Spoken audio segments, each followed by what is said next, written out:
Bəzən bu dinsizlər, imansızlar Allah Subhanahu wa Taala'nın dinində səhv axtaranlar tərəfindən görürsən ki, eşidirik ki, söyləyirlər ki, Quran-ı Kərimdə baş örtüyü yoxdur. Və yaxud da qadınlara başınızı bağlayın, başınızı örtün deyə bir əmr yoxdur. Hətta bəziləri daha irəli gedərək söyləyirlər ki, əgər varsa, gətirin göstərin, biz başımızı örtərək. Mən düşünmürəm ki, onlar başlarını örtsünlər. Hər halda Allah Subhanahu wa Taala onlara hidayət versin, doğru yolu görməyi onlara nəsib etsin. Və müsəlmanların bu daddığı, bu həzzi, bu ləzzəti, bu İslam dinindən daddıqları bu ləzzəti onlar da dadsınlar inşallah. Hər halda bizə maraqlı deyil kimlər düşünür və biz çalışırıq ki, müsəlmanlara həqiqəti çatdıraq.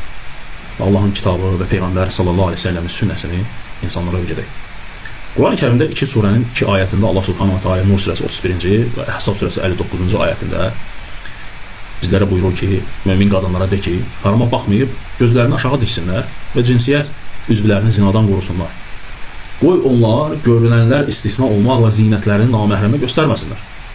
Ayətin bax bu yeri onlardan etməli işgəl yaratmışdır. Örtüklərini yaxalarının üstünə salsınlar. Əhzab surəsində isə Allah Taala buyurur ki, ey Peyğəmbərim, zövcələrinə, qızlarına və möminlərin xanımlarına de ki, naməhrəm yanında çarşabları ilə nə etsinlər? Örtünsünlər. Bu ayətə əsasən onlar söyləyirlər ki, ayətdə sinənizin üstünü örtün deyilir, yəni başınızı yox. Lakin biz söyləmək istəyirik ki, bu ayətlər Peyğəmbər sallallahu aleyhi ve sellemə nazil olduğu zaman və Allah Rasulü sallallahu aleyhi ve sellem bu ayəti qarşıda olan müsəlmanlara oxuduğu zaman o xanımlar nə etdilər? Onlar paltarları ilə başlarını yox, üzlərini də belə örtdülər. Çünki bu ayətin nə məna daşıdığını onlar anladılar.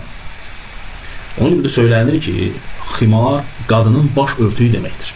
Həmçinin Allah Subhanahu wa Taala Quran-ı Kərimdə xamr, yəni içkiyə də ximar bu ad verilmişdir. Nə üçün? Çünki içki insanın ağlını örtdüyü üçün və insanın ağlını örtdükdən sonra insan nə etdiyini bilmədiyi üçün ona bu ad verilmişdir. Ximar sözü ərəblərdə başı örtən bir geyim növüdür. Ona görə də Allah Rasulü o xanımlara, müsəlmanlara bu ayəti oxuduğu zaman onlar anladılar ki, baş nə edilməlidir? Örtülməlidir, sinə yox.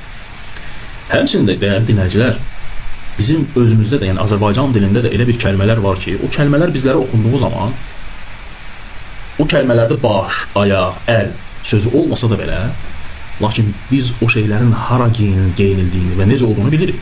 Yəni ehtiyac yoxdur ki, kimsə bizə desin ki, corabı ayağıma giyin.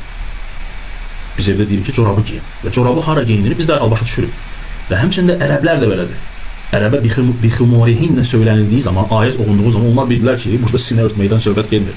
Baş örtməkdən gelir. Yəni, bu baş örtüyü ilə əvvəlcə baş örtülür, sonra onun digər hissəsi ilə nə edilir? Sinə örtülür. Başdan.